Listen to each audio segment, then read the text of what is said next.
Hello students, मैं doctor Imran Khan स्वागत करता हूं आपका सिंप्लीफाइड नॉलेज पर। और अपना टॉपिक है हीट एंड इट्स ट्रांसमिशन, ऊष्मा और उसका स्थानांतरण। बस थोड़ा सा टाइम लूँगा, फिर सीधा टॉपिक शुरू करते हैं। जनरल साइंस का टॉपिक है, ठीक है। एग्ज़ाम ओरिएंटेड होके पढ़ना है अपने को, ज़्यादा डीप नहीं जाना है और नीट या आईआईटी लेवल का नहीं जाना पढ़ना है, ठीक है। न उसकी क्लास है। कंपटीशन एग्ज़ाम जो फर्दर दूसरे कंपटीशन एग्ज़ाम होते हैं आरपीएससी यूपीएससी से रिलेटेड, अपने को केवल उनको फोकस करके पढ़ना है। और ख़ास तौर से पहले बता देता हूँ, मैं मेरा खुद का साइंस का बैकग्राउंड है।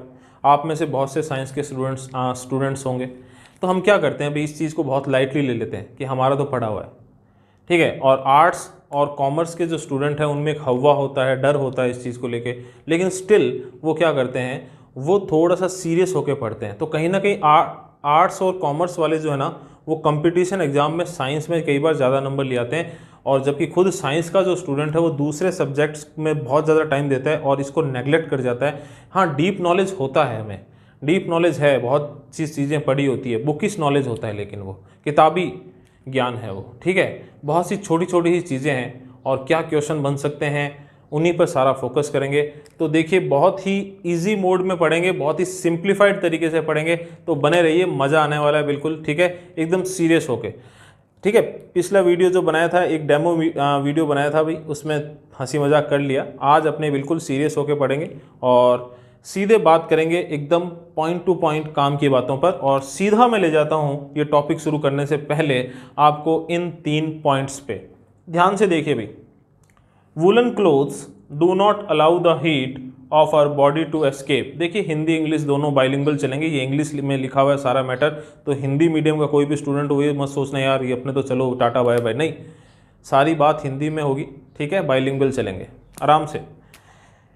तो भी इसका मतलब क्या है कि सर्दियों में, या इसको थोड़ा सरल भाषा में बना दें तो ये लिखा हुआ तो ये है कि जो ऊनी वस्त्र होते हैं ना, वो अपनी बॉडी की हीट को एस्केप नहीं होने देते, ठीक है, जाने नहीं देते। जाने नहीं देंगे तुझे वाला, वो जाने नहीं देते, बाहर नहीं जाने देते, ठीक है। जो ऊनी वस्त्र की लेयर है, अपना शरीर है, उसके बीच में ही रखते हैं उस हीट को। ऐसा क्यों? या फिर आपके सामने एक क्वेश्चन कैसे आ सकता है कि सर्दियों में जो है, सर्दियों में हम ऊनी वस्त्र क्यों पहनते हैं, क्या कारण है इसका, ठीक है। दूसरी चीज़, 2 thin blankets greater than single thick blanket. 2 पतली चादरें जो है वो ग्रेटर देन एक सिंगल मोटी चादर, ठीक है, अकेली मोटी चादर से। अब ये ग्रेटर देन का जो निशान है, इसका मतलब ये है कि 2 पतली चादरें एक मोटी चादर की तुलना में ज़्यादा गर्मी प्रदान करती है। क्या कारण है, ठीक है, सिंपल सा। और थर्ड ये है, रेफ्रिजरेटर्स या आइस बॉक्सेस जो होते हैं, आइस बॉक्स होता है ना भाई, ठीक है, थर्माकोल का बना हुआ, उसमें बर्फ़ रखी होती है। तो एक तो नॉर्मल बर्फ़ अगर अपने रख दें सीधा रूम टेम्परेचर पर, और एक थर्माकोल के उस आइस बॉक्स में, पहले कुल्फियाँ वगैरह आइसक्रीम वगैरह बेचने वाले आते थे, उनके पास भी होती थी, काफ़ी पुरानी बातें। तो वो जल्दी से पिघलती क्यों नहीं है, या पिघलने में टाइम क्यों लेती है, उसका क्या कारण है, ठीक है। तो ये देखिए, ऐसी चीज़ें अपने समझेंगे। और किसकी सहायता से समझेंगे भाई? जनरल साइंस की, रोज़मर्रा का विज्ञान है एक तरीके से ये, जो डेली लाइफ में यूज़ होता है, और ऐसे ही क्वेश्चन आपके सामने एग्जाम में आते हैं। तो चलिए समझना शुरू करते हैं भाई, चर्चा शुरू करते हैं, डिस्कशन शुरू करते हैं। पिछले क्लास में अपने हीट जो है वो देखा था भाई, ऊष्मा। और ऊष्मा क्या है, what is heat? Heat is a type of energy. भाई ऊष्मा जो है वो ऊर्जा का एक प्रकार है। ऊष्मा क्या है? ऊर्जा का एक प्रकार है, ठीक है। दूसरी चीज, सेंसेशन ऑफ वार्मथ, जो हमें अद्भुत एहसास देती है गर्माहट का। भाई आप अगर किसी स्टील का गिलास है, उसमें एकदम गर्म, वो कहते हैं ना, उबलती हुई उकलती हुई चाय डाली हुई हो, तो आप उसको स्टील का गिलास, ध्यान रखना कांच का नहीं, आपने वो गिलास पकड़ा तो आपको एक अद्भुत एहसास होगा गर्माहट का। हाथ आप क्या करोगे, जल्दी से पीछे खींच लोगे, अरे यार बहुत ज़्यादा गर्म है, बहुत ज़्यादा गर्म है। तो मतलब एक तरीके से एक क्वालिटी बताती है किसी चीज़ की, गर्माहट की, सेंसेशन ऑफ वार्मथ, ठीक है। गर्माहट का एहसास जो करवाती है, कौन करवाती है? हीट करवाती है, ऊष्मा करवाती है किसी भी बॉडी के, ठीक है, समझ गए। तीसरा पॉइंट है अभी, transmit from one place to another. एक जगह से दूसरी जगह पर, एक बॉडी से दूसरी बॉडी में, एक वस्तु से दूसरी वस्तु में क्या हो सकती है, स्थानांतरित हो सकती है। तो ये 3 पॉइंट तो ये याद रखें। ऊर्जा का प्रकार है, गर्माहट का एहसास करवाती है, एक जगह से दूसरी जगह पर क्या हो सकती है, स्थानांतरित हो सकती है। इससे जस्ट जो पिछला वीडियो है थोड़ा सा इजी मोड में अपने ने देखा था, लेकिन वहाँ पर अपने ने हीट की यूनिट की, इकाई की बात की थी, उसका मेजरमेंट किस में करते हैं, मापते किस में है। नॉर्मली बात करूँ तो हीट का जो मापन है वो किस में किया जाता है, जूल में किया जाता है। इसकी एसआई यूनिट है, ये स्टैंडर्ड यूनिट मान सकते हो, जूल। और बहुत ही बड़े पैमाने पर जिस इकाई का या यूनिट का जो वाइडली यूज किया जाता है वो है कैलोरी, और 1 calorie equals to 4.2 joule. 1 calorie में कितने जूल होते हैं, 4.2 जूल होते हैं, या एग्जैक्ट बोलें तो 4.186 जूल होते हैं। पिछले वीडियो में बात कर चुके हैं, अभी इस पर डिस्कस नहीं करेंगे अभी, ठीक है। चलिए आगे बढ़ते हैं। तो तीसरे पॉइंट पे ध्यान दीजिए, transmit from one place to another. एक जगह से दूसरी जगह पर क्या हो सकती है, स्थानांतरित हो सकती है। नॉर्मली ज़्यादा टेम्परेचर से कम टेम्परेचर की ओर, नॉर्मली क्या भाई, ज़्यादा टेम्परेचर से कम टेम्परेचर की ओर, ज़्यादा तापमान से कम तापमान की ओर हीट का क्या होता है, स्थानांतरण होता है। कितनी विधियों से होता है, कितने मोड से होता है, बात कर चुके हैं पिछले वीडियो में। और अपने ने पिछले वीडियो में एक एग्जाम्पल लिया था, एक ही एग्जाम्पल से तीनों को समझा था। इन तीनों को, कंडक्शन, चालन, कन्वेक्शन, संवहन और रेडिएशन, विकिरण। आज इनको एक एक लेके लेंगे, आराम से डिटेल में चर्चा करेंगे। लेकिन पिछला वीडियो अगर नहीं देखा है तो उसे ज़रूर देखना, और अपना उसमें एक तरीके से एग्जाम्पल क्या था भाई, अपने ने एक टोपिया लिया था, बर्तन लिया था, वेसल लिया था, उसमें पानी भरा था, हैंडल लगा हुआ था, उसके स्टोव पर रखा था उसे, ठीक है, और उसके हैंडल को हमने सबसे लास्ट कोना जो हैंडल का वो पकड़ रखा था, याद है भाई। पानी गर्म होने लगता है, ठीक है, और सबसे पहले उस वेसल की, बर्तन के सबसे लोअर सरफेस को हीट मिलती है, और वहाँ से वो हीट ट्रांसमिट होती हुई हैंडल तक पहुँचती है, उस सॉलिड मीडियम के अंदर ही। वेसल के अंदर बर्तन के अंदर पानी गर्म हो रहा है, और पानी के पार्टिकल्स का मूवमेंट होता है, और पानी के अंदर भी हीट का ट्रांसमिशन हमें देखने को मिलता है। और जब हम वेसल की तरफ दूर से हाथ लेके आते हैं तो वो बर्तन हमें थोड़ी दूर से ही गर्माहट का एहसास देता है, मतलब उससे किसी प्रकार का रेडिएशन या विकिरण जो है वो निकल रहा है, उत्सर्जित हो रहा है। तो ये तीनों ही हमने समझे थे उस एक एग्जाम्पल से, थोड़ा सा याद कीजिए, और पिछला वीडियो नहीं देखा है तो उसे ज़रूर देखिएगा, ठीक है। तो भाई अब देखिए, मोड ऑफ ट्रांसमिशन जो है ना वो अपना मेन टॉपिक है इस वीडियो का या इस क्लास का। क्या है, मोड ऑफ ट्रांसमिशन, ऊष्मा का स्थानांतरण। पहली बात, ज़्यादा टेम्परेचर से कम टेम्परेचर की ओर, हायर टेम्परेचर से लो टेम्परेचर की ओर देखने को मिलता है। और मुख्यतः कितने तरीके से होता है, 3 तरीके से हमें देखने को मिलता है। 3 विधियां हैं, 3 मोड हैं, कंडक्शन चालन, कन्वेक्शन संवहन, रेडिएशन विकिरण। तो सबसे पहले अपने देखते हैं कंडक्शन को। देखिए इंपॉर्टेंट पॉइंट ही याद रखेंगे कंडक्शन को। उस टोपी को याद कीजिए जो स्टोव पे रखा हुआ था, जिसमें पानी भरा हुआ था, उसमें सबसे लोअर सरफेस जो सबसे पहले गर्म हुई, और उस लोअर सरफेस से टोपिए का जो बाकी की बॉडी है उसमें हीट का ट्रांसमिशन हुआ, और उस हैंडल तक, जो आपके हाथ तक भी हीट पहुंची है जहां से आपने उस हैंडल को पकड़ रखा है, ठीक है, लास्ट कोना जो आपने हैंडल को पकड़ रखा था वहां तक हीट पहुंची है। और ये किससे पहुंची है, ये कंडक्शन से पहुंची है, चालन से पहुंची है, संचरण से पहुंची है, ठीक है। तो कंडक्शन क्या है, तो देखिए ये mode of transfer of heat है, ठीक है, ऊष्मा के स्थानांतरण की एक विधि है। पहली बात, नॉर्मल सी चीज़ है, ये बाकी की दोनों भी क्या है, यही है। लेकिन ये किस में देखने को मिलती है, ये सॉलिड्स में देखने को मिलती है, ठोस वस्तुओं में देखने को मिलती है, ठोस माध्यमों में देखने को मिलती है, ठीक है। From higher temperature to lower temperature part, ज़्यादा तापमान से कम तापमान की ओर, ठीक है। अब देखना भी, बहुत आराम से पढ़ना चीज़ों को। एक्चुअली क्या है कि जैसे इससे पहले आपने मेरे पॉलिटी के कुछ लेक्चर्स देखे होंगे, तो पॉलिटी में भी एक बात करता था मैं, कॉन्स्टिट्यूशन जब पढ़ते हैं तब भी अपने ध्यान रखना, हर लाइन का अपना एक इंटरप्रिटेशन होता है, व्याख्या होता है, हर शब्द एक कुछ ना कुछ हमें नए अर्थ देते हैं। यहाँ पर देखिए, without actual movement of particles, बिना उस ठोस माध्यम के कणों के वास्तविक स्थानांतरण के। मतलब उस ठोस माध्यम के कण जो है उनका वास्तविक स्थानांतरण नहीं होगा। आदत डाल लो ये बोलने की, वास्तविक स्थानांतरण, एक्चुअल मूवमेंट, क्योंकि मूवमेंट होगा, ऐसा नहीं है कि मूवमेंट नहीं होगा, एक्चुअल मूवमेंट नहीं होगा। ऐसा नहीं कि कण अपनी जगह नहीं छोड़ेगा, छोड़ेगा लेकिन वापस लौट आएगा उस पर। कैसे, अभी देखिए।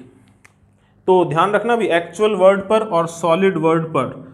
सॉलिड वर्ड, सॉलिड शब्द जो है ठोस, और ये एक्चुअल वर्ड जो है, इन पर पूरा फोकस कर लो एक तरीके से, ठीक है। चलिए आगे बढ़ते हैं। ये अपने एग्जाम्पल देखते हैं। घर पे आराम से कर सकते हो। एक मोमबत्ती लेना, उसमें आग लगाना, ठीक है। एक चम्मच लेना, चम्मच का लास्ट वाला सिरा पकड़ लेना, ठीक है, और एक सिरा किधर आग की तरफ कर देना और पकड़ के खड़े हो जाना भाई, और क्या है, ठीक है। तो क्या होगा, जो आग के पास छड़ या रॉड या चम्मच जो है उसका जो सिरा है वो गर्म होना शुरू होगा पहले, और उसका टेम्परेचर क्या होगा, बढ़ना शुरू होगा। किसकी तुलना में, उस कोने की तुलना में, उस छोर की तुलना में जो आपने हाथ में पकड़ रखा है, जो आपने हाथ में पकड़ रखा है उसकी तुलना में। तो ज़्यादा तापमान, ज़्यादा टेम्परेचर इधर और कम टेम्परेचर इधर। अब क्या होगा, अब देखिए अभी कंडक्शन में क्या होता है, सॉलिड मीडियम, सॉलिड मीडियम मिल गया। ट्रांसफ़र ऑफ हीट होता है, ट्रांसफ़र ऑफ हीट होता है सॉलिड में हायर टेम्परेचर से लोअर टेम्परेचर की ओर। तो भाई सीधी सी बात है, हायर टेम्परेचर से लोअर टेम्परेचर की ओर हीट का ट्रांसफ़र होगा, और थोड़ी देर बाद आपको चम्मच का ये छोर गर्म लगने लगेगा, और हो सकता है थोड़ी देर बाद आपको छोड़ना भी पड़ जाए। वही गर्माहट का अद्भुत एहसास हो गया तो, मतलब बहुत ज़्यादा गर्माहट लगी तो, ठीक है, समझ गए बात को। तो भाई अब देखिए, क्या चम्मच के पार्टिकल्स ने मूवमेंट किया है? नहीं भी, उनका एक्चुअल मूवमेंट नहीं हुआ है। उन्होंने अपने स्थान पर दोलन किया है, ऑसिलेशन हुआ है। उन्होंने अपने स्थान पर क्या किया, दोलन हुआ है उनमें, ठीक है। लेकिन दोलन क्या है भाई, अपनी जगह पर ही पार्टिकल्स रहते हैं। मान लीजिए पार्टिकल्स है, ऊपर गया, नीचे गया, फिर वापस आया, इस तरीके से, लेकिन आगे नहीं जा रहा है, अपनी जगह को नहीं छोड़ रहा है। ये इस तरीके से भी ऑसिलेशन हो सकता है, इस तरीके से भी हो सकता है, चाहे जैसे मर्जी हो, अपनी जगह को नहीं छोड़ रहा है, ठीक है। अब अपने ज़्यादा डिटेल में नहीं जाएंगे, आप तो इतना ध्यान कर लो, एक्चुअल मूवमेंट नहीं हो रहा है पार्टिकल का, ठीक है। और ऊष्मा क्या कर रही है, ऊष्मा क्या कर रही है, एक पार्टिकल पे आई, ठीक है, एक पार्टिकल पे आई, पीछे से और ज़्यादा ऊष्मा आ रही है, धक्का मिल रहा है, भाई आगे चलो आगे। तो वो क्या कर रही है, वो एक पार्टिकल से दूसरे पार्टिकल पे जंप कर रही है।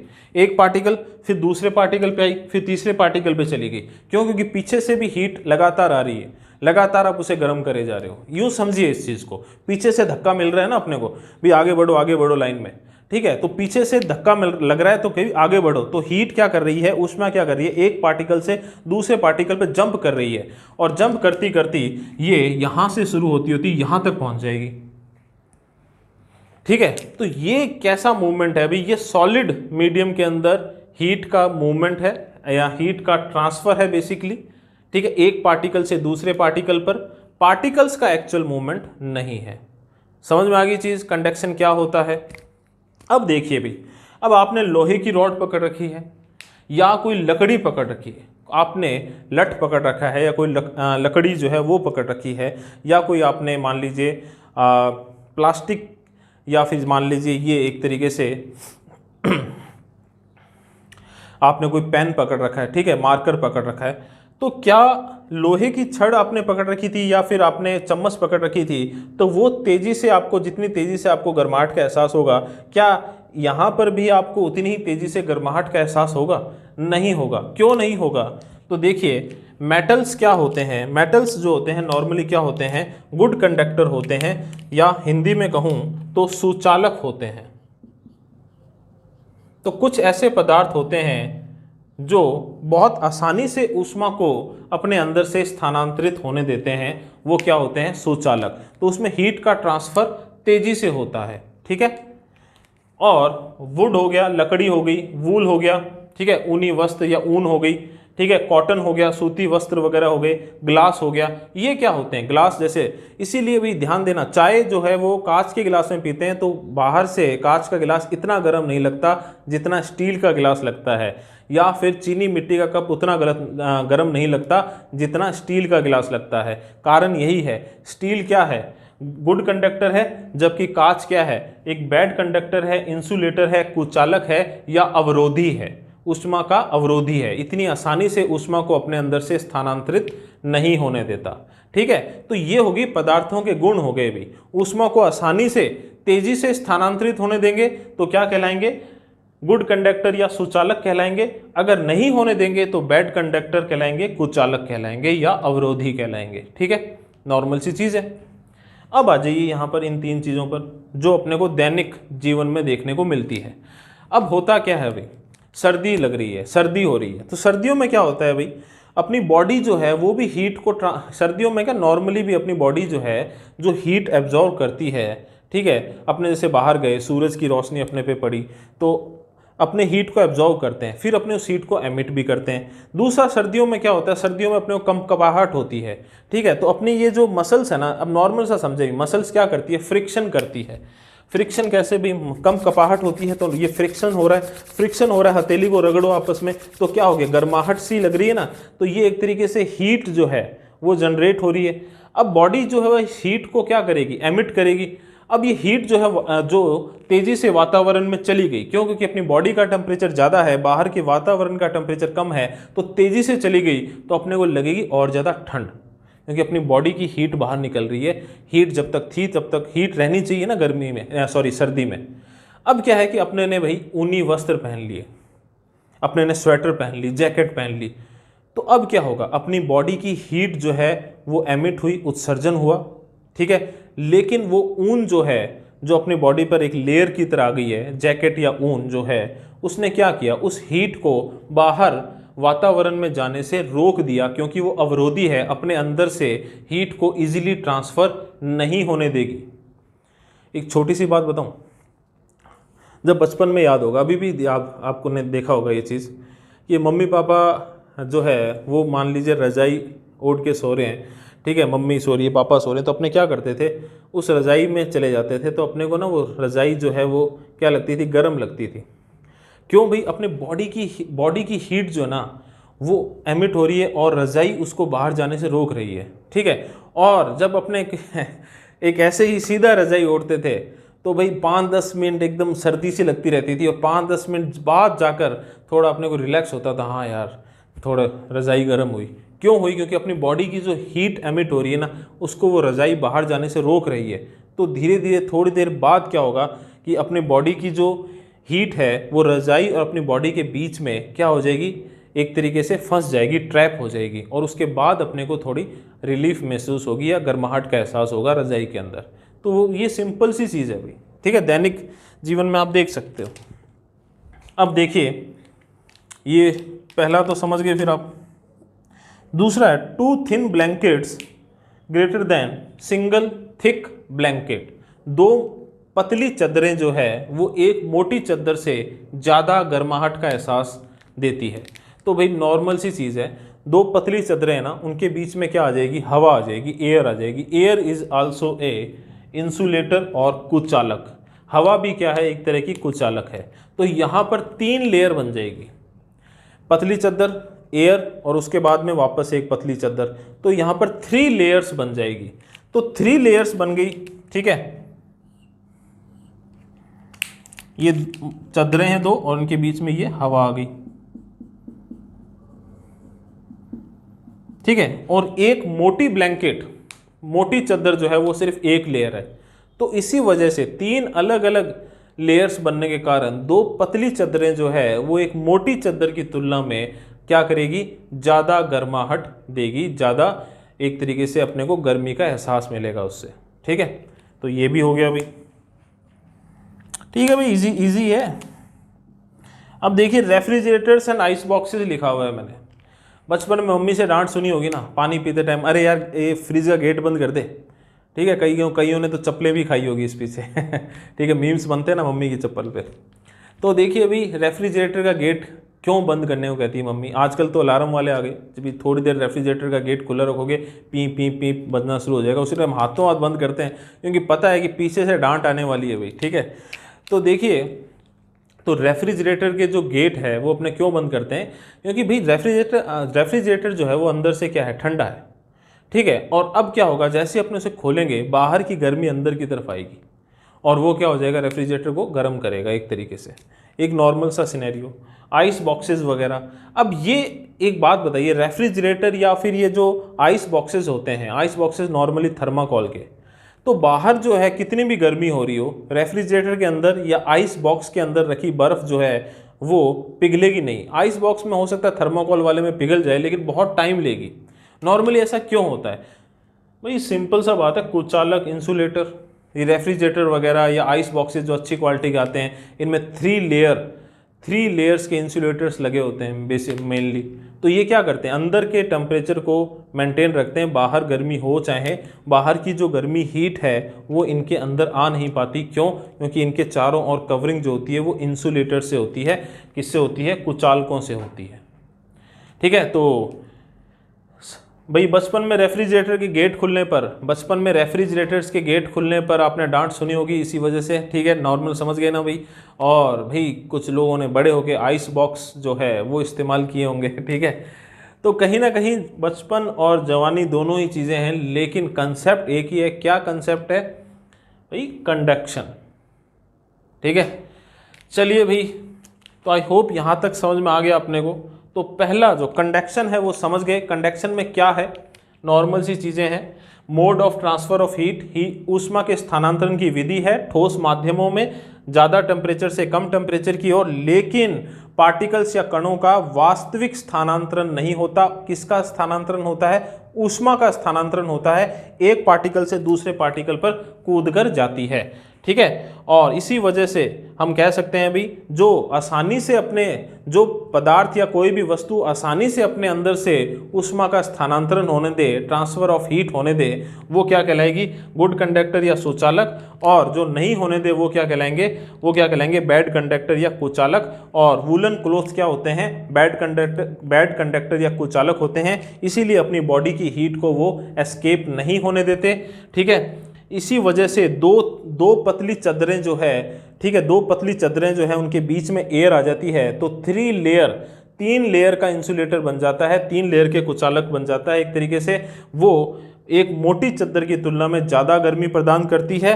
और नॉर्मल शब्दों में कह रहा हूँ भाई, ठीक है। और रेफ्रिजरेटर या आइस बॉक्सेस जो होते हैं, ये भी बाहर से जो इनकी बॉडी है वो कुचालकों से मिलकर बनी होती है। कुचालकों से बनी होती है मिलकर, क्या? कुचालकों से, इंसुलेटर से बनी होती है। 3 लेयर इंसुलेशन होता है बेसिकली नॉर्मली। ठीक है, तो वो क्या होता है अभी, उसके अंदर जो वस्तु रखी है वो बाहर की हीट से अप्रभावित रहती है, अनअफेक्टेड रहती है।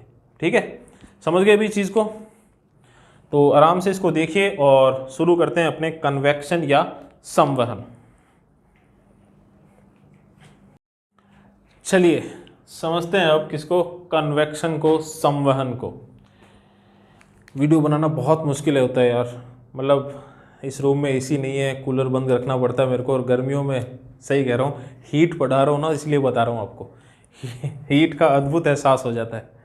चलिए भाई, पिछला जो वीडियो है वो मैंने बाद में देखा ना, तो मैंने देखा पीछे पूरा शर्ट पूरा पसीने से भरा हुआ था। चलिए कोई बात नहीं, मेहनत करते हैं भाई। मैं कर रहा हूँ, मुझे देख के आप कीजिए, चीज़ें समझिए, कंसेप्ट समझिए, याद कीजिए और सिलेक्शन करवाइए, बस यही है सबसे बड़ी चीज़।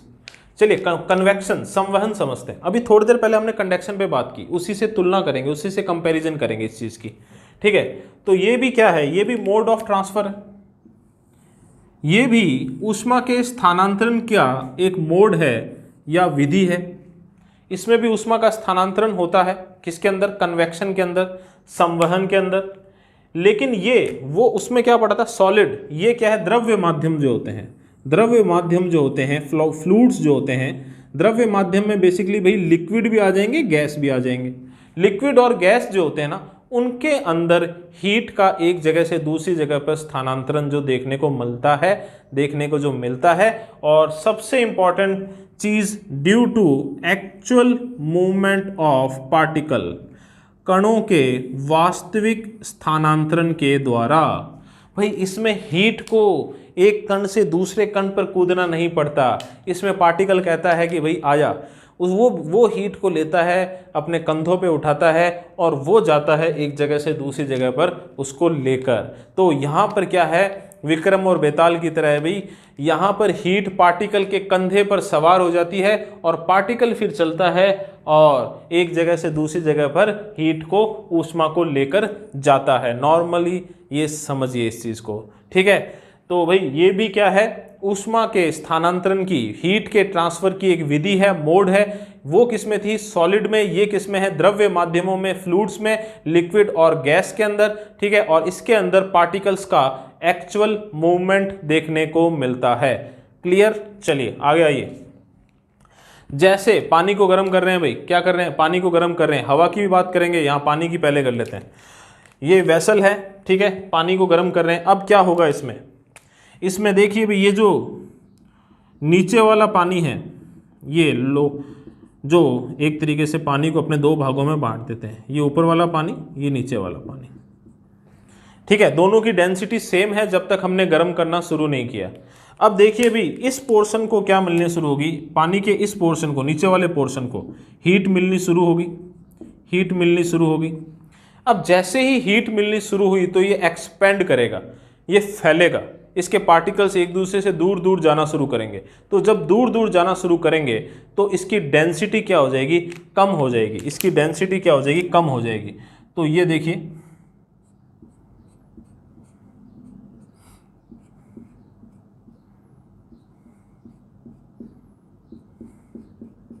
ठीक है। जबकि ऊपर वाला पानी अभी भी उसी सेम टेम्परेचर पर है, तो इसकी डेंसिटी क्या होगी, ज़्यादा। ये पार्टिकल्स एक दूसरे से दूर हो गए, ठीक है। तो यहाँ पर क्या हो गया अभी, टेम्परेचर ज़्यादा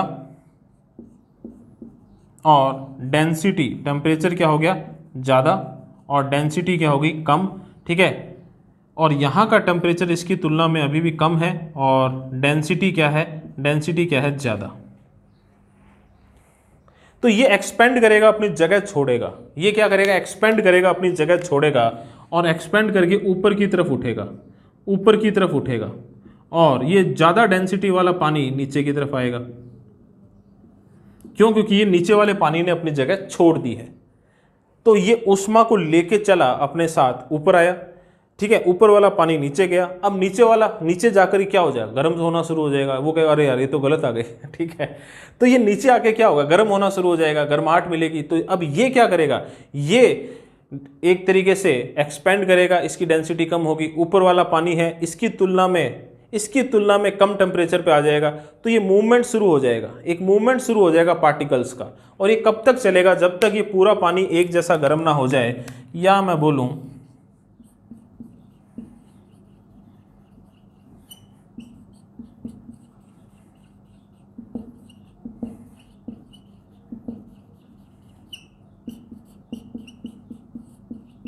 एक तापीय संतुलन, थर्मल इक्विलिब्रियम स्टैब्लिश ना हो जाए, तब तक ये चीज़ चलती रहेगी, ठीक है। समझ गए कैसे होता है संवहन। तो अब एक चीज़ बिल्कुल अपने दिमाग में बिठा लो भाई, गर्म होने पर चाहे पानी हो चाहे हवा हो, वो ऊपर की ओर उठती है, वो ऊपर की ओर उठती है। गर्म हवा हो चाहे गर्म पानी हो, वो ठंडे पानी की तुलना में लेस डेंस होता है, घनत्व उसका कम होता है। पानी में एक चीज़ देखी थी अपने ने, बर्फ़ को गर्म करेंगे पानी बनेगा, 0 से लेके 4 डिग्री सेंटीग्रेड तक डेंसिटी क्या होगी, बढ़ेगी। 4 डिग्री सेंटीग्रेड पर H2O वाटर की डेंसिटी हाईएस्ट होती है और वापस से कम होना शुरू हो जाती है। वो पिछले वीडियो जाके वापस देखना भी समझ जाओगे, उसके आगे की बात कर रहा हूँ मैं, ठीक है। समझ लेना इस बात को, क्योंकि हमने यहाँ टेम्परेचर ऐसा किया कि उबल जाए पानी। तो पानी हो या गैस हो, नॉर्मल सिनेरियो याद रखो, लेस डेंस हो जाएंगे, डेंसिटी कम होगी और ऊपर की तरफ उठेंगे, ठीक है। अब देखिए भाई, यहाँ पर हम कुछ कंसेप्ट पे बात करने वाले हैं। पहले तो बताएं ये समझ गए क्या, पहले बताएं ये समझ गए क्या, क्योंकि इसको फिर अपने मिटा रहे हैं। चलिए भाई, मुझे विश्वास है ये तो समझ गए हो आप, और डिलीट करते हैं इसे।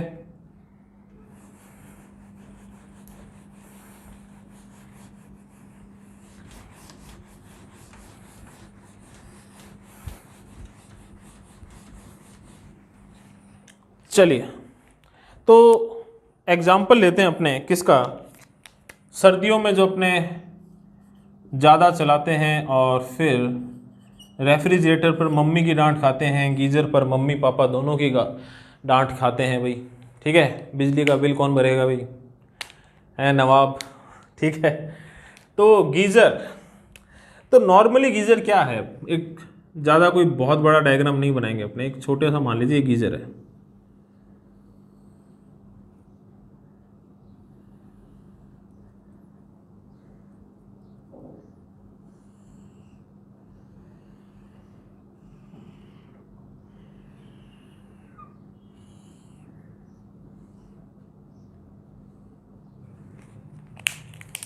ठीक है, और गीज़र के अंदर एक हीटिंग यूनिट या हीटिंग रॉड लगी रहती है।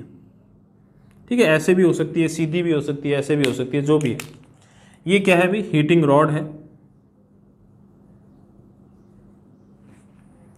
गीज़र के अंदर लगी हुई है। ठीक है, और मान लीजिए एक गीज़र ये है, आपको पता लग गया कि गीज़र में ये चीज़ें होती है।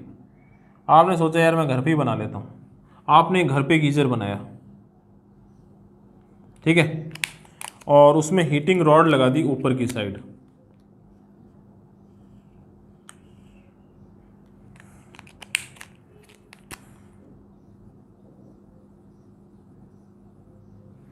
पानी की रॉड होती है ना गर्म करने वाली, वो समझिए, हीटर के अंदर रॉड लगी होती है, वो समझ लीजिए। ठीक है, उसमें क्या है, मेटल की वायर होती है, गर्म होती है तो उसका टेम्परेचर बढ़ता है। नॉर्मल वही सिनेरियो है सारा।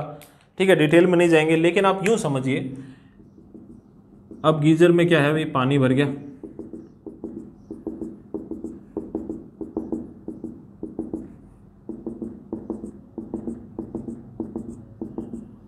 और आपने क्या कर दिया, गीज़र ऑन कर दिया। एक में हीटिंग रॉड नीचे लगी है, एक में हीटिंग रॉड, हीटिंग यूनिट ऊपर की तरफ लगी है। ठीक है,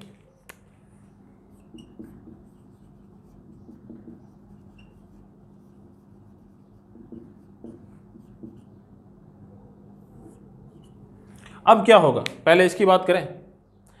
पानी गर्म होगा, पानी गर्म होगा तो गर्म पानी ऊपर की तरफ जाएगा, और ऊपर से ठंडा पानी जो है वो नीचे की तरफ आएगा। अभी समझा है, नीचे वाला पानी एक्सपेंड करेगा, डेंसिटी कम होगी, और ऊपर की तरफ उठेगा। ऊपर वाला पानी जो लो टेम्परेचर पर है, तुलनात्मक रूप से कंपैरेटिवली, वो क्या होगा, ज़्यादा डेंस होगा नीचे वाले पानी की तुलना में, तो वो नीचे की तरफ आएगा। और इस तरीके से एक मूवमेंट शुरू हो जाएगा। और ये मूवमेंट कब तक चलेगा, जब तक थर्मल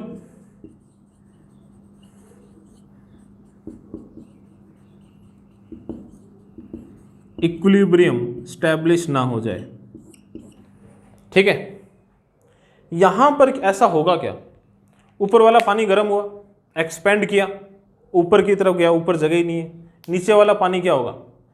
अब देखिए, ये पानी गर्म होगा, ऐसा नहीं है होगा नहीं, ये एक तरीके से आप कह सकते हो कि थोड़ा बहुत कंडक्शन के थ्रू गर्म हो जाए, भले ही इसके थ्रू हो जाए, कंडक्शन के थ्रू। ठीक है, हीटिंग रॉड से कंडक्शन के प्रोसेस से कैसे ना कैसे करके पहुंच जाए थोड़ी बहुत हीट। ठीक है, जो गीज़र के अंदर वाली जो मेटल या जो भी जिससे बना हुआ है, उसके थ्रू थोड़ा बहुत गर्माहट पहुंच जाए पानी तक। लेकिन क्या इतना गर्म हो पाएगा पानी, और क्या ये जितनी जल्दी गर्म करेगा उतना जल्दी यहाँ पर पॉसिबल होगा। तो यहाँ पर क्वेश्चन क्या बनता है, जो गीज़र है उसमें हीटिंग यूनिट नीचे की तरफ लगेगी कि ऊपर की तरफ लगेगी, और अगर नीचे की तरफ लगेगी तो क्यों लगेगी। तो अपने को प्रिंसिपल क्या याद रखना है भाई, सीधी सी बात है, अपने क्या पढ़ रहे हैं अभी, कन्वेक्शन, संवहन के कारण। संवहन का सिद्धांत हमें ये चीज क्या करता है, क्लियर करता है, समझाता है। चलिए भाई, ये तो होगी पानी की बात, डिलीट करते हैं। गीजर वाली चीज याद रह जाएगी आपको कि गीजर में हीटिंग यूनिट नीचे क्यों लगती है, ऊपर क्यों नहीं लगती। चलिए आगे बढ़ते हैं। अब बात करेंगे एयर की, ठीक है। आपने विंड सुनते हैं, अपने एयर सुनते हैं। What is the difference between air and wind. ठीक है, एयर प्रेशर होता है, विंड प्रेशर होता है। क्या विंड की स्पीड क्यों होती है, जबकि एयर का प्रेशर होता है, एयर की स्पीड क्यों नहीं होती। ऐसी चीज़ें क्यों नहीं सुनते हम। देखिए भाई, यहाँ पर एक तरीके से मैं आपसे जो बात कर रहा हूँ हिंदी में बात करूँ तो मैं बात कर रहा हूँ किसकी भी,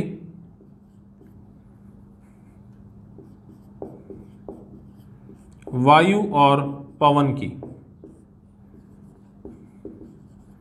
एयर और किसकी बात कर रहे हैं भी, विंड की।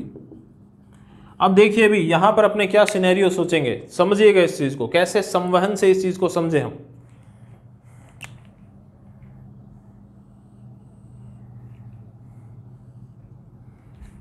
ये देख, मान लीजिए ए और बी दो जगह है, ये ए है और बी है, धरती पर अलग अलग जगह है, ठीक है। थोड़ा सा ज्योग्राफी अगर किसी ने पढ़ी हो ना उसको समझ में आ जाएगा। आप यहाँ तो यूँ समझ लीजिए कि जो ए है यहाँ पर दिन है, बी जो है यहाँ पर दिन नहीं है, या आप यूँ समझ लीजिए सूरज की जो पोजीशन है अर्थ पे वो इस तरीके से है कि वो ए के पास में है सूरज। यहाँ पर ज्योग्राफी में ज़्यादा जाऊँगा नहीं मैं। तो देखिए भाई अर्थ जो होती है ना वो सूरज के सामने, सन के सामने इस तरीके से आती है कि अर्थ का कोई जो पोर्शन है, कोई जगह है वो सूरज के एकदम सामने होती है, और कोई पोर्शन जो होता है बहुत दूर होती है, बहुत दूर होता है वो, ठीक है। नॉर्मली जो है आपने सुना होगा tropic of cancer and tropic of capricorn, ठीक है, इक्वेटर के ऊपर और इक्वेटर के नॉर्थ और साउथ में, ऊपर नीचे बोल देते हैं, नॉर्थ और साउथ में, इनके बीच में ही अर्थ इस तरीके से सन के सामने आती है कि केवल इस पार्ट को ही अर्थ के सूरज की सीधी किरणें मिलती है। अब ज़्यादा बात नहीं करेंगे उस पर, अभी डिटेल में चर्चा करेंगे ज्योग्राफी के अंदर। तो आप यूँ समझिए ये सूरज है भाई, नॉर्मल आप तो यूँ समझ लो भाई ए के निकट है ये और बी से दूर है,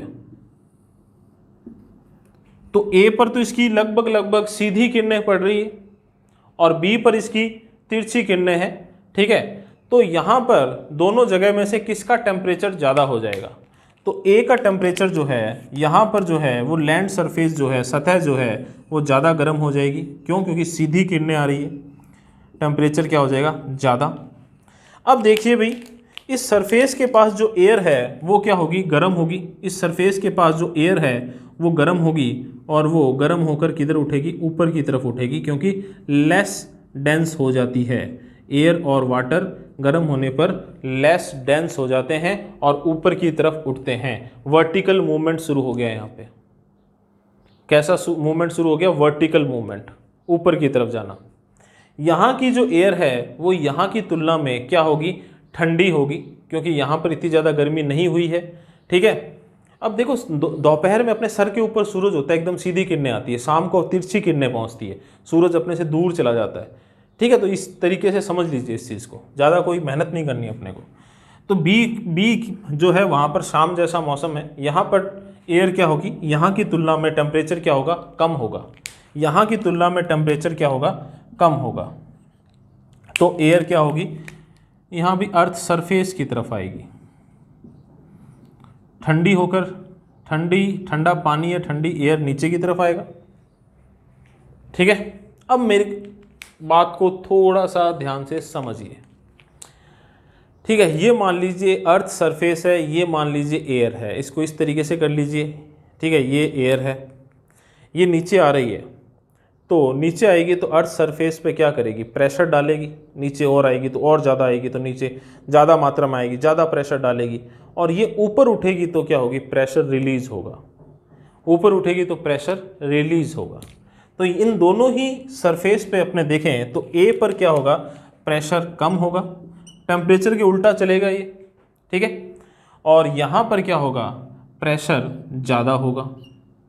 तो टेम्परेचर कम तो प्रेशर ज़्यादा, टेम्परेचर ज़्यादा तो प्रेशर कम। अब क्या होगा, अब पार्टिकल्स का मूवमेंट देखने को मिलेगा आपको, पार्टिकल्स का मूवमेंट देखने को मिलेगा। तो अब ये जो ठंडी एयर है ये वाली कंपैरेटिवली, ये इस तरफ चलना शुरू हो जाएगी,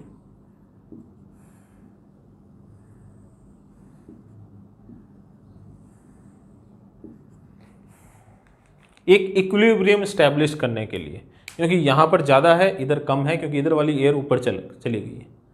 तो एक तरह का इक्विलिब्रियम स्टैब्लिश करने के लिए हॉरिजॉन्टल मूवमेंट स्टार्ट हो जाएगा एयर का।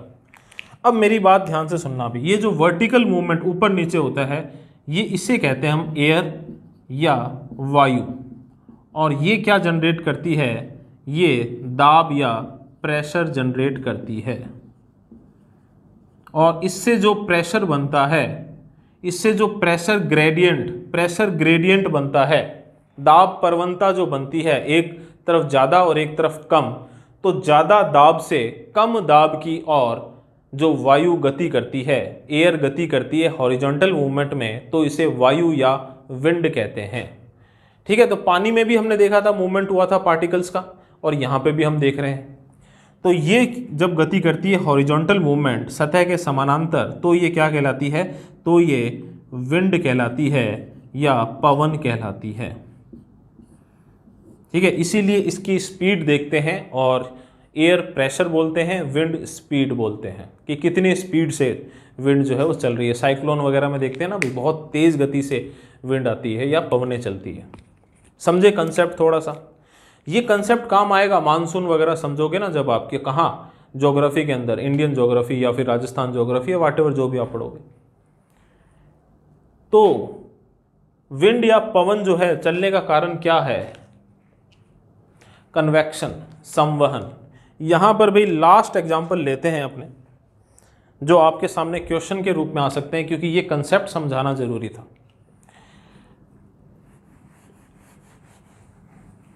ये कहाँ पर आपको क्वेश्चन के रूप में मिल सकती है चीज़? तो चलिए समझते हैं। देखिए भाई, ध्यान से देखना।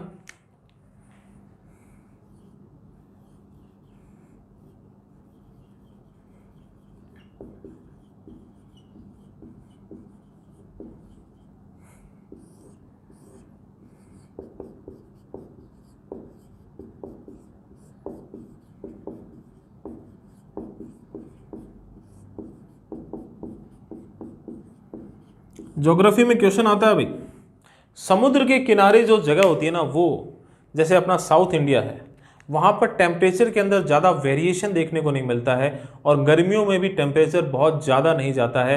एक थर्मल इक्विलिब्रियम जो है वो स्टेब्लिश रहता है वहाँ पे। समतापीय प्रभाव कहते हैं इसे, किसका? समुद्र का। ठीक है, आइसोथर्मल इफेक्ट ऑफ द सी या ओशियन। ये क्या है? कूलर देखा ना, कूलर लगा होता है, अपने कूलर चलाते हैं। अभी चला नहीं पा रहा हूँ मैं, आवाज़ होगी तो आपको सुनाई नहीं देगी, एसी लगा हुआ नहीं है अभी। ठीक है, तो भाई देखिए यहाँ पे समझते हैं भाई अपने। ठीक है, तो भाई इसलिए छोटी मोटी गर्मी हो जाए ना, कोई वर्ड इधर उधर हो जाए तो समझ जाना यार, क्योंकि गर्मी के अंदर हो जाते हैं कई बार। चलिए, तो हम देखते हैं कोई ऐसा एरिया जो समुद्र के किनारे है।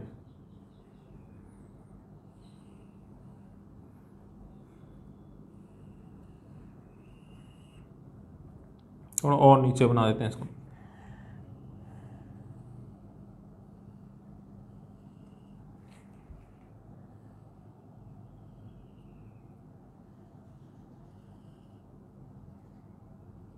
ये देखिए, ये दो अलग अलग जगह नहीं है, अलग अलग जगह नहीं बनाई है मैंने। आप यूँ समझिए एक ही जगह है, एक दिन में दिखाएंगे दिन में क्या होता है, और एक जगह रात। ठीक है, दोनों का डिफरेंस बताएंगे। तो क्या होता है सी एंड लैंड ब्रिजेस? क्या है? समुद्री या स्थलीय समीर। तो दिन का समय है भाई, तो सूरज उगा हुआ है।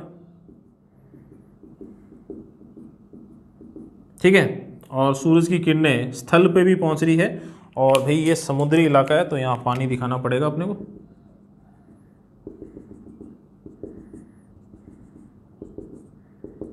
ठीक है,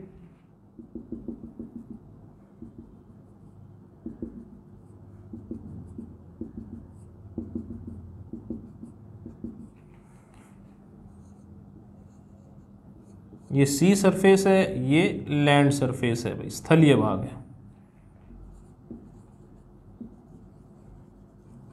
चलिए अब समझिए चीज़ को। अब देखिए भी, एक छोटी चीज़ बताऊंगा मैं आपको। ठीक है, पानी जो होता है ना, उसकी गुप्त ऊष्मा ज़्यादा होती है, स्पेसिफिक हीट ज़्यादा होती है। क्या होती है बाद में समझेंगे। आप तो यूँ समझिए, ये लैंड और जो पानी है, जिसकी गुप्त ऊष्मा जितनी ज़्यादा होगी, लेटेंट हीट बोलिए, स्पेसिफिक हीट बोलिए, बाद में बात करेंगे इस पर, जितनी ज़्यादा होगी वो गर्म होने में उतना ही ज़्यादा टाइम लेगा। ठीक है, इसको बिहेवियर से भी समझ सकते हो। किसी को बहुत जल्दी गुस्सा आता है, उसका गुस्सा उतनी जल्दी उतरता भी है। किसी को बहुत लेट गुस्सा आता है, उसका गुस्सा जाने में भी टाइम लेता है। कोई चीज़ जितनी जल्दी गर्म होती है उतनी ही जल्दी ठंडी होती है। कोई चीज़ जितनी टाइम लेके गर्म होती है वो ठंडा होने में भी टाइम लेती है। अब देखिए जैसलमेर के अंदर क्या है, जैसलमेर में दिन के समय गर्मियों में टेम्परेचर बहुत ज़्यादा हो जाता है। रेत जो है उस मोटे कण है, मिट्टी के कण क्या है, मोटे हैं, सरफेस जो है वो ज़्यादा है, ठीक है, सरफेस एरिया ज़्यादा है, तो हीट का ज़्यादा एब्जॉर्ब करते हैं। वो हीट को ज़्यादा क्या करते हैं भाई, एक तरीके से एब्जॉर्प्शन करते हैं। उसके बाद में एक अवशोषण करते हैं। उसके बाद में जैसे जैसे सूरज ढलता है हीट का उतनी ही तेज़ी से उत्सर्जन भी करते हैं, तो रातें ठंडी हो जाती है, क्योंकि वो रेत क्या है अपनी हीट छोड़ देती है, ठीक है, तो रेत ठंडी हो जाती है। तो आप यूँ समझिए एक ही दिन के अंदर टेम्परेचर डिफरेंस आता है। इस वजह से दिन और रात के टेम्परेचर में बहुत ज़्यादा डिफरेंस आता है। इसे दैनिक तापांतर कहते हैं। क्या कहते हैं? दैनिक तापांतर। ठीक है, एक ही दिन के अंदर जो टेम्परेचर डिफरेंस देखने को मिलता है। तो आपको मैंने इस चीज़ इसलिए समझाई कि कोई चीज़ जितनी जल्दी गर्म होगी वो उतनी ही जल्दी ठंडी भी होगी, और कोई चीज़ अगर टाइम लेके गर्म होती है तो वो क्या होती है, टाइम लेके ठंडी होती है। तो पानी और ये स्थलीय भाग, चट्टानी भाग जो है, यहाँ पर ये जल्दी गर्म होगा, और पानी वाला भाग जो है इसकी तुलना में, इसके कंपेयर में थोड़ा लेट गर्म होगा।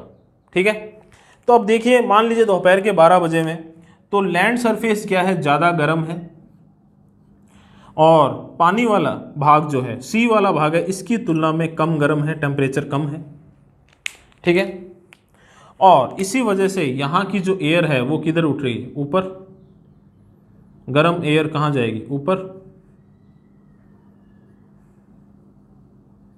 ठीक है, और यहाँ पर ठंडी एयर है तुलना में, तो वो क्या है, नीचे। तो यहाँ पर प्रेशर क्या है, ज़्यादा, क्योंकि टेम्परेचर क्या है, कम। समझ लिया हमने। तो यहाँ प्रेशर क्या है, ज़्यादा, और इधर क्या है, प्रेशर क्या है, कम। और ज़्यादा प्रेशर से कम प्रेशर की ओर क्या होगा, क्या होगा, पवनें चलेंगी, विंड मूवमेंट मूव करेगी। तो समुद्र से स्थल की ओर, लैंड सरफेस की ओर क्या करेगी, पवनें चलेगी। ये पवनें जो चली, ये विंड जो चली, इनको कहते हैं सी ब्रिजेस, समुद्री समीर। अब मेरी बात देखिए, भी कूलर मैंने क्यों बोला था, कूलर में टाटे लगे होते हैं। ठीक है, कूलर में पानी डालना पड़ता है अपने को, वो पानी जो है वो उन टाटों को गीला करता है। बाहर से कूलर का पंखा बाहर की हवा को खींचता है, बाहर तो गर्म हवा है, पानी और टाटे अगर भीगे नहीं होंगे तो वो गर्म हवा ही अंदर फेंकेगा। तो वो जब हवा उन टाटों से होके अंदर आती है, ठीक है, कूलर के अंदर, तो उनको क्या मिलती है, उनको ह्यूमिडिटी मिलती है, आर्द्रता मिलती है, तो वो ठंडी हो जाती है। सेम यही है भाई, ये पवनें इधर से चलना शुरू हुई, समुद्री पानी की वजह से, ह्यूमिडिटी की वजह से ये ठंडी हो जाती है, और दिन के समय ठंडी पवनें जो है वो समुद्र से स्थल की ओर आती है। इसीलिए जो समुद्र के किनारे गोवा वगैरह में रहते हैं, अपने घर के दरवाजे और खिड़कियां जो है वो किधर रखते हैं, समुद्र की ओर रखते हैं। सी व्यू सुना होगा ना आपने, वो यही कारण है। ठीक है, तो भाई इसी वजह से दिन के समय बहुत ज़्यादा गर्मी नहीं होती, इवन चाहे मौसम में गर्मी, एक तरीके से मौसम के हिसाब से एकदम गर्म मौसम हो, लेकिन ये जो समुद्र का कूलर वाला इफेक्ट है, जिसे मैंने क्या बोला था, आइसोथर्मल इफेक्ट ऑफ सी, या समुद्र का समतापीय प्रभाव। लेकिन भाई ये दिन में क्या चल रही है, आइसोथर्मल इफेक्ट या समतापीय प्रभाव। दिन के समय ये जो है, ये किसका एग्जाम्पल है, सी ब्रिजेस का, समुद्री समीर का। रात में क्या होगा, रात में उल्टा हो जाएगा। रात होगी, सूरज छिप गया, तेजी से गर्म कौन हुआ था, लैंड सरफेस तेजी से गर्म हुआ था, तेजी से ठंडा होगा, तो टेम्परेचर यहाँ का क्या हो जाएगा, कम। और समुद्र जो सी वाटर है, पानी वाला भाग है, इसका क्या होगा, ये धीरे धीरे ठंडा होगा। तो कंपैरेटिवली यहाँ का टेम्परेचर ज़्यादा हो जाएगा। अब वापस बोलने की जरूरत ही नहीं है, टेम्परेचर ज़्यादा तो प्रेशर कम।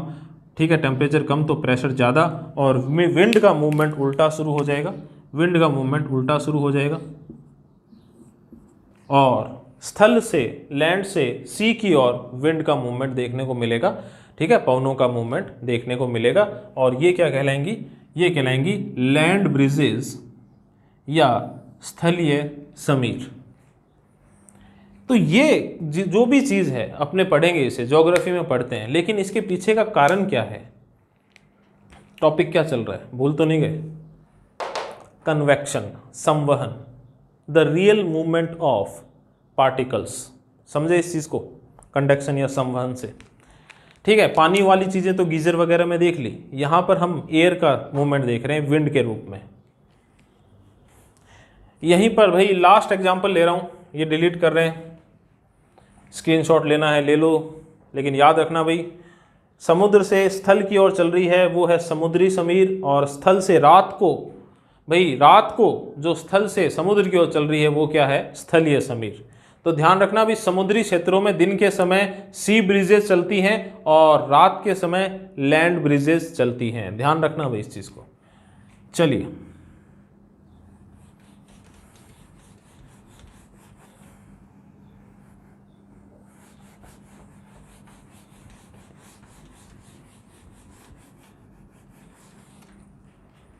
यहीं पर अगला एग्जाम्पल, लास्ट एग्जाम्पल है भाई,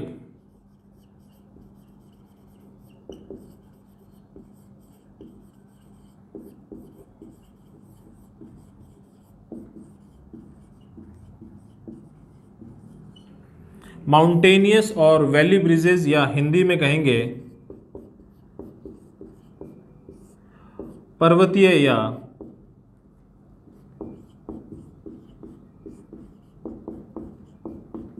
घाटीय समीर। और ये चीज़ हमें कहाँ देखने को मिलेगी भाई, ये चीज़ हमें देखने को मिलेगी उन क्षेत्रों में जहाँ पर पर्वत है, पर्वतीय क्षेत्रों में। एक सेकंड मार्कर ले लेता हूँ मैं।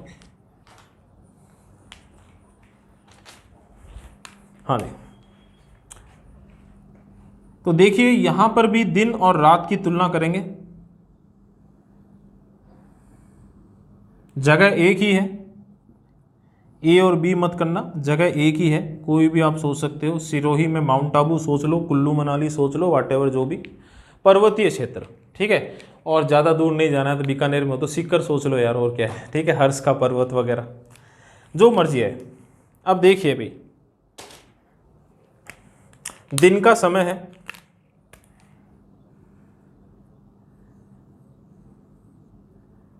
दिन के समय सूरज उगा हुआ है और सूरज की किरणें पहाड़ी क्षेत्र पर और ये जो घाटी क्षेत्र है दोनों जगह पहुंच रही है। पहाड़ी क्षेत्र जो है, पहाड़ जो है वो किससे बना हुआ, चट्टानों का, पत्थरों का, ये तेजी से गर्म होगा और यहाँ पर क्या होगी, मिट्टी की कवरिंग वगैरह है, समतल भाग है। ठीक है, हो सकता है पानी वगैरह भी हो, तो ये जो भाग है वो क्या होगा, थोड़ा तुलना में धीरे धीरे गर्म होगा। तो दिन में तेजी से गर्म कौन हुआ, ये वाला भाग।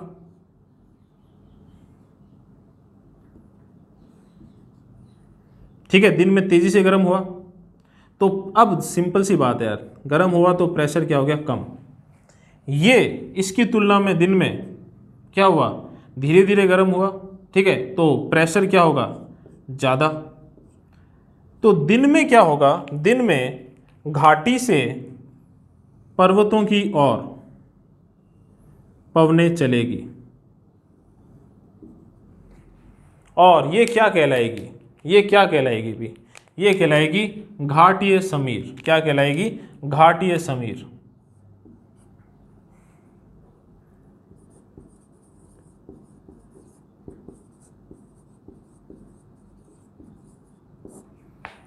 ठीक है, रात में क्या होगा, रात में क्या होगा, सूरज छिप गया, ये तेजी से गर्म हुआ था चट्टानी भाग, तो तेजी से गर्म हुआ था तो तेजी से ठंडा हो जाएगा, ठंडा हो जाएगा तो प्रेशर ज़्यादा हो जाएगा, टेम्परेचर कम होगा। किसके कंपेरेटिवली, घाटी वाला क्षेत्र, वैली वाला भाग, यहाँ का कंपेरेटिवली टेम्परेचर ज़्यादा होगा, टेम्परेचर ज़्यादा होगा तो प्रेशर क्या होगा, कम होगा।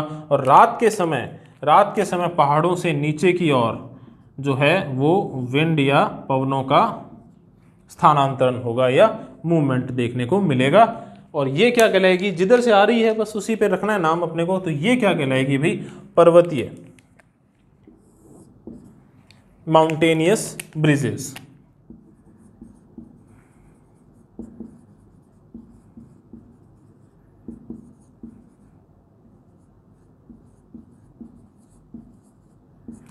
और पर्वतीय क्षेत्रों में भी इसी तरीके से विंड के आने जाने से, समुद्र जितना तो नहीं, समुद्री क्षेत्र जितना तो नहीं, लेकिन पर्वतीय क्षेत्र ऊंचा हो तो अलग रीज़न होता है, लेकिन ये भी एक रीज़न है कि वातावरण में थोड़ा सा क्या रहता है, थोड़ी सी गर्माहट कम रहती है। ये भी एक आइसोथर्मल इफेक्ट है। समुद्र का थोड़ा इसे ज़्यादा है क्योंकि वहाँ पर ह्यूमिडिटी ज़्यादा रहती है। पर्वतीय क्षेत्रों में भी विंड का ये जो मूवमेंट है, और कारण क्या है इस मूवमेंट का, कन्वेक्शन या संवहन। तो स्टूडेंट्स अपने ने क्या क्या देख लिया भाई, अपने ने बेसिकली फिर से हीट की बात करी और देखा कि हीट जो है वो कितने मोड पर ट्रांसफ़र होती है, कितनी विधियां हैं, 3 विधियां हैं बेसिकली।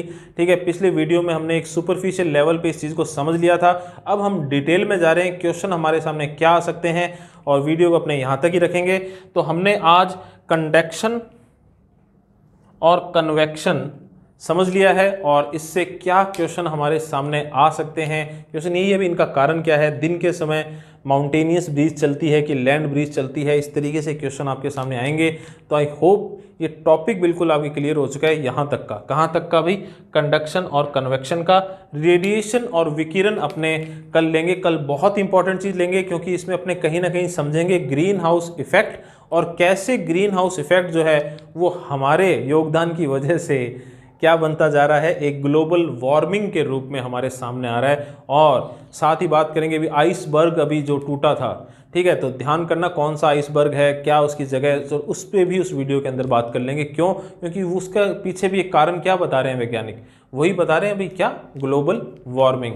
तो कल हम जो नेक्स्ट वीडियो, कल या परसों जब भी है, रेडिएशन और विकिरण, इस सीरीज के अंदर रेडिएशन और विकिरण समझेंगे, और इससे समझेंगे क्या, ग्रीन हाउस इफेक्ट। और ग्रीन हाउस इफेक्ट से हम आएंगे किस पर, ग्लोबल वार्मिंग में। ग्लोबल वार्मिंग पे भूतापन, ठीक है, ग्लोबल वार्मिंग बहुत ही इंपॉर्टेंट है, तो उस पर आएंगे। तो बहुत ही इंपॉर्टेंट रहने वाली है नेक्स्ट जो अपनी क्लास है या टॉपिक है या वीडियो है, तो ज़रूर देखिएगा। और आई होप मैंने आपको अच्छे से समझाया है, क्योंकि आप पर तो मुझे ट्रस्ट है कि आपको बिल्कुल अच्छे से समझ में आया है, और एग्ज़ाम में क्वेश्चन अब गलत आपका नहीं होगा, एटलीस्ट इस टॉपिक से।